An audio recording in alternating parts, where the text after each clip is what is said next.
세계에서 가장 잔인한 거래, 사람을 팔아 나라를 키운 이야기. 우리 그냥 좀 데려가면 안 돼요. 1441년 포르투갈 선원 안탕 곤살베스는 아프리카 서쪽 해안에서 흑인 남녀 12명을 붙잡아 배에 실었다. 귀국 보고서에는 이렇게 적혔다. 기독교 교화를 위해 데려왔습니다.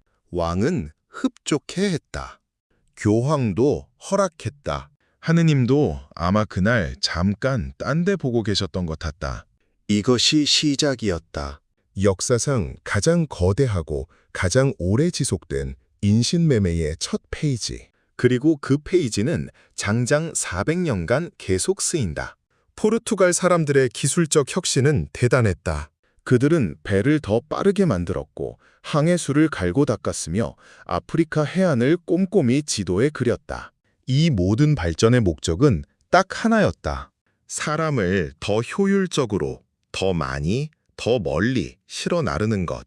인류 최악의 물류 혁신이라 부를 만하다. 그런데 여기서 잠깐. 왜 아프리카였을까? 유럽인들이 아메리카 대륙에 도착했을 때 거기엔 이미 사람이 살고 있었다. 원주민들. 그냥 그 사람들 시키면 되지 않냐고? 시켰다. 열심히 시켰다. 근데 원주민들이 자꾸 죽었다. 유럽에서 가져온 천연두, 홍역, 독감 같은 바이러스들이 면역이 없는 원주민들을 광속으로 쓸어버린 것이다. 어떤 지역은 유럽인 접촉 후 100년 만에 인구의 90%가 사라졌다. 이건 학살이 아니라 바이러스가 한 짓이라고? 바이러스를 데려온 건 누구냐는 질문은 일단 나중에 하기로 하자. 하여튼 원주민 노동력이 급감하자 유럽인들은 대체제를 찾았다. 그리고 눈을 돌린 곳이 아프리카였다. 아프리카 사람들은 열대기후에 단련되어 있었고 유럽 질병에도 어느 정도 저항력이 있었다. 게다가 아프리카 내부에는 이미 자체적인 노예 제도가 있어서 주로 전쟁 포로를 노예로 삼는 방식. 유럽인들이 끼어들 여지가 있었다. 우리가 딱히 새로운 걸 만든 게 아니에요. 원래 있던 거 활용한 거예요. 라는 유럽인들의 자기 합리화는 이렇게 탄생했다. 이후 400년간 가장 많이 써먹히는 변명이다. 삼각무역, 세계 최초의 글로벌 공급망. 이제 본격적인 비즈니스 이야기를 해보자. 역사 교과서에 나오는 삼각무역이다. 이름은 근사하다. 삼각. 뭔가 안정적이고 기하학적인 느낌. 실제로는 인류 역사상 가장 추악한 유통구조였지만 1단계, 유럽에서 아프리카, 영국, 포르투갈, 프랑스, 네덜란드 배들이 총, 화약, 술, 철제 도구, 천 같은 공산품을 싣고 아프리카로 출발한다. 여기서 물건을 팔거나 교환하는 대신 사람을 산다. 아프리카 내 왕국들이나 부족 지도자들에게서 전쟁 포로나 빚진 사람들을 사는 것이다. 가격? 예를 들어 1700년대 기준으로 성인 남성 1명이 총 한 자루 또는 럼주 15병 정도였다. 이게 시장 가격이었다. 2단계 아프리카, 아메리카. 이 구간을 중간 항로, 미들 패시지라 부른다. 역사상 가장 잔인한 여행 코스다. 배 안에 사람들을 쌓았다. 말 그대로 쌓았다. 서서 돌아눕기도 힘든 공간에 수백 명을 넣고 두세 달을 항해했다. 위생? 없었다. 음식? 최소한만. 질병? 넘쳐 흘렀다. 평균 사망률은 항해에 따라 다르지만 15에서 20%였다. 배에 탄 5명 중 1명은 목적지에 도착하지 못하고 대서양 한가운데서 생을 마감했다. 죽은 사람은 어떻게 했냐고? 바다에 버렸다. 상어들에게. 이 때문에 중간 항로를 지나는 배들 뒤를 상어떼가 따라다녔다는 기록이 있다. 자연이 스스로 역사의 증인이 된 것이다. 3단계 아메리카, 유럽. 아메리카에 도착한 노예들은 카리브해 섬들이나 미국 남부, 브라질 등의 농장에 팔렸다. 그리고 그 농장들에서 설탕, 담배, 면화, 커피, 카카오를 생산했다. 이 작물들이 유럽으로 건너가 팔리면서 유럽 자본가들은 엄청난 수익을 올렸다. 배는 다시 아프리카로 향할 물건들을 싣고 출발한다. 삼각형이 완성된다. 효율적이고 지속 가능하며 완전히 지옥 같은 비즈니스 모델. 이 삼각무역이 돌아간 기간이 대략 1500년대부터 1800년대까지 약 300년이다. 이 기간에 아프리카에서 아메리카로 강제로 이송된 사람의 수는 최소 1200만 명. 중간에 사망한 사람까지 포함하면 출발 시점 기준으로 1500만 명이 넘는다. 대한민국 인구의 3분의 1이 넘는 사람들이 화물처럼 취급받았다. 그리고 이 모든 과정이 완전히 합법이었다. 왕이 허가했고, 의회가 보호했고, 교회가 축복했다. 영국의 특기, 비즈니스를 왕실 브랜드로. 포르투갈이 노예무역을 시작했다면 영국은 그것을 산업화했다. 영국인의 특기가 뭔가? 뭐든지 체계적으로 만들고, 법인을 세우고, 주식을 발행하고, 돈을 버는 것. 노예무역도 예외가 아니었까. 1672년 왕립 아프리카 회사 로열 아프리칸 컴퍼니가 설립된다. 찰스 2세의 동생 요크 공작이 대주주였다. 왕족이 직접 노예무역 회사의 주요 주주였던 것이다. 이 회사는 영국의 아프리카 노예무역에 대한 독점권을 왕실로부터 부여받았다. 기업 슬로건이 뭐였는지는 기록에 없지만 왕실이 보증하는 노예 유통쯤이었을 것이다.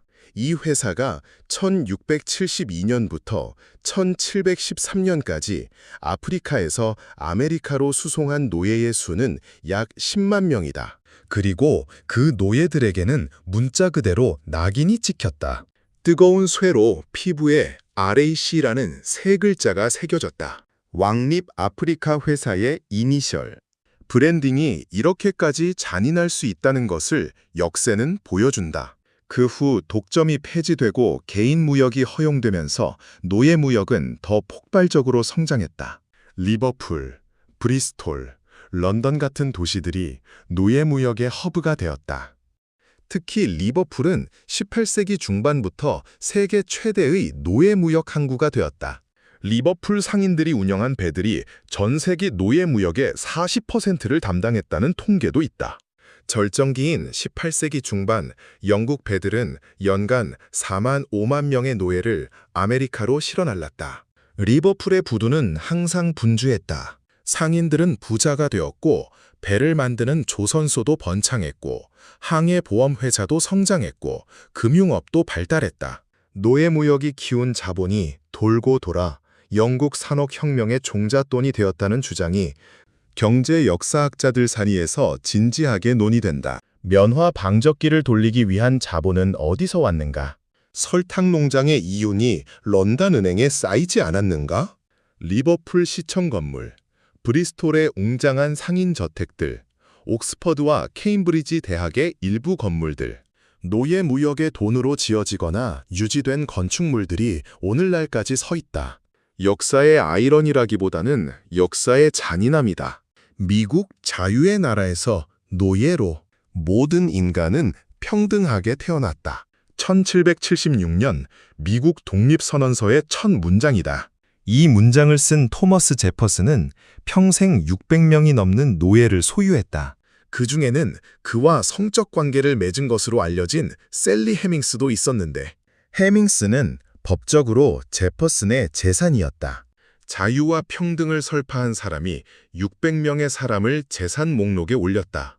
이 모순을 어떻게 봐야 하는가? 위선인가? 시대의 한계인가? 어떻게 봐도 역겹긴 마찬가지다. 미국 건국의 아버지들 중 상당수가 노예 소유주였다. 초대 대통령 조지 워싱턴도 300명 이상의 노예를 거느렸다. 제임스 메디슨, 제임스 먼로도 마찬가지. 독립 당시 13개 주 모두에서 노예제가 합법이었다. 자유를 얻은 것은 백인 남성, 재산 소유자들 뿐이었다. 미국 남부는 노예 경제 위에 건설되었다. 목화가 왕이었다. 킹 코튼이라 불렸다. 19세기 중반 미국 면화 수출액은 전체 수출의 60%를 넘었다. 그 면화를 딴 손들은 모두 노예들의 것이었다. 남부 백인 지주들은 이 시스템이 영원히 지속되기를 원했고 이를 지키기 위해 남북전쟁까지 벌였다.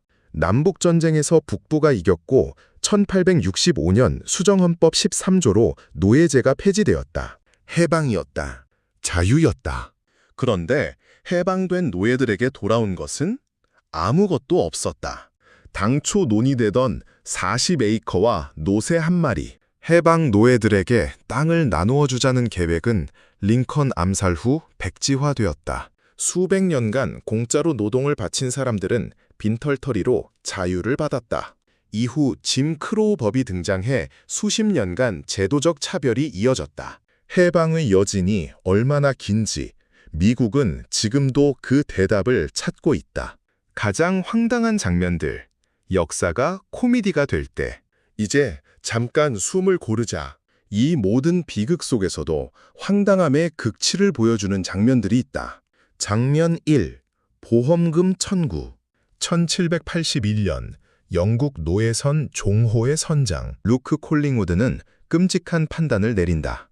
배 안에 전염병이 돌고 물이 부족해지자 노예 132명을 바다에 던졌다. 살아있는 상태로. 이유는 황당하게도 경제적이었다.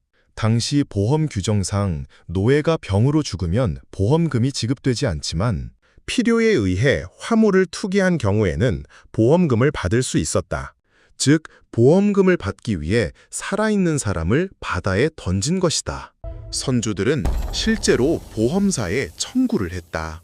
법정 다툼도 벌어졌다. 논쟁의 초점은 이게 적법한 화물 투기인가 였다.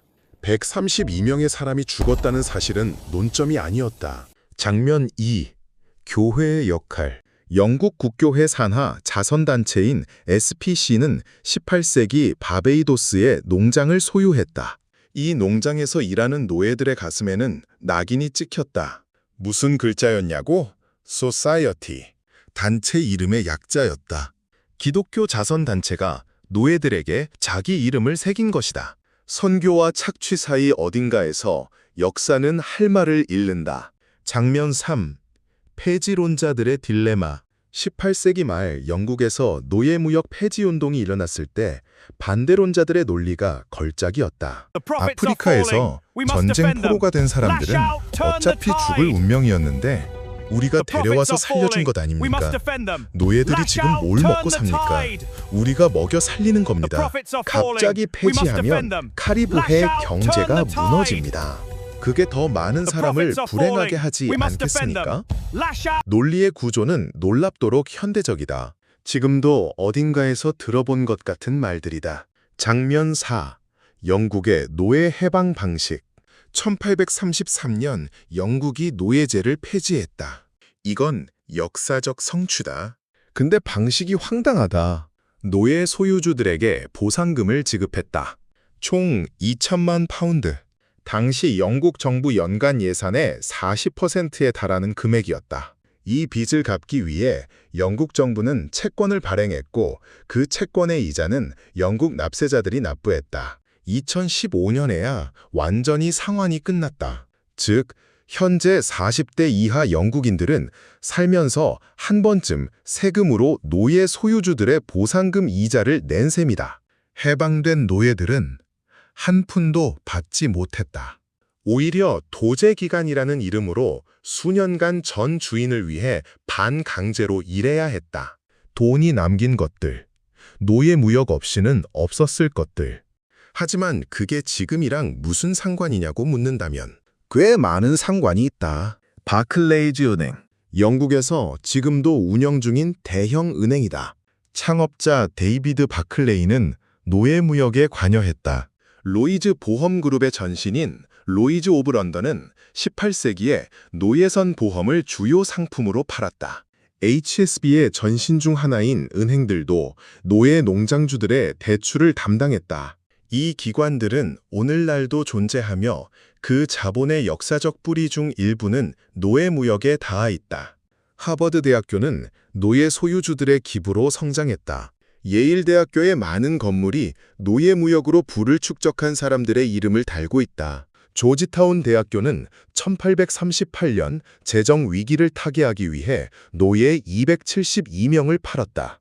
대학 운영비를 마련하기 위해서 그 노예들의 후손들이 현재까지 살아있고 조지타운은 최근에야 공식 사과와 배상 방안을 논의하기 시작했다. 영국 산업혁명이 어떻게 가능했는가를 설명하는 경제사학 에릭 윌리엄스의 논문 1944년은 충격적인 주장을 했다.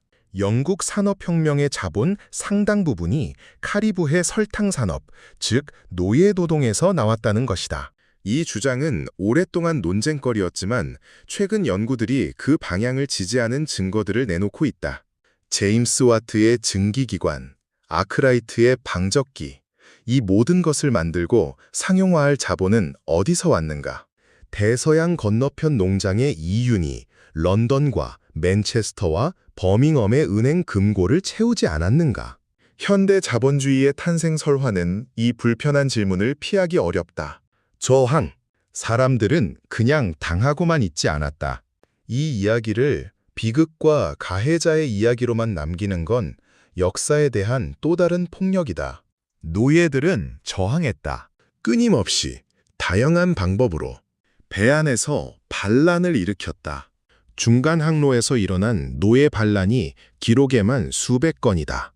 대부분 진압되었지만 몇 번은 성공했다. 1839년 아미스타드호 사건이 가장 유명하다. 시에라리온에서 납치된 53명의 아프리카인들이 쿠바로 가는 배에서 반란을 일으켜 배를 장악했다. 법정 싸움 끝에 결국 자유를 얻었다. 영화로도 만들어진 이야기다. 농장에서는 태업을 했다. 일부러 느리게 했고 연장을 망가뜨렸고 불을 질렀다. 도망쳤다. 미국에서는 지하철도 Underground Railroad라는 비밀 탈출, 조직이 노예들의 북부 탈출을 도왔다. 해리엇 터브먼이라는 여성은 스스로 탈출에 성공한 후 무려 13번이나 남부로 다시 들어가서 70명의 노예를 탈출시켰다. 머리에 현상금이 걸린 상태에서 IT에서는 혁명이 일어났다.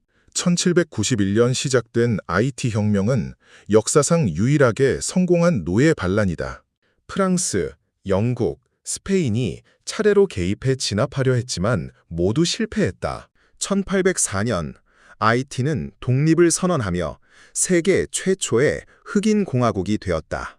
그런데 프랑스는 이 독립을 인정하는 대가로 배상금을 요구했다. 노예 주인들이 입은 손실에 대한 배상. IT는 이 빚을 1947년에야 다 갚았다. 독립 후 143년간 빚을 갚은 것이다. 그 빚이 IT 경제 발전을 얼마나 지연시켰는지는 경제학자들이 지금도 분석하고 있다. 폐지론자들 양심이 돈보다 센 순간. 역사에서 가장 흥미로운 장면 중 하나는 폐지운동이다. 왜냐하면 이 운동은 돈이 되는 것을 스스로 그만두자고 주장했기 때문이다. 자본주의 사회에서 이건 보통 일이 아니다.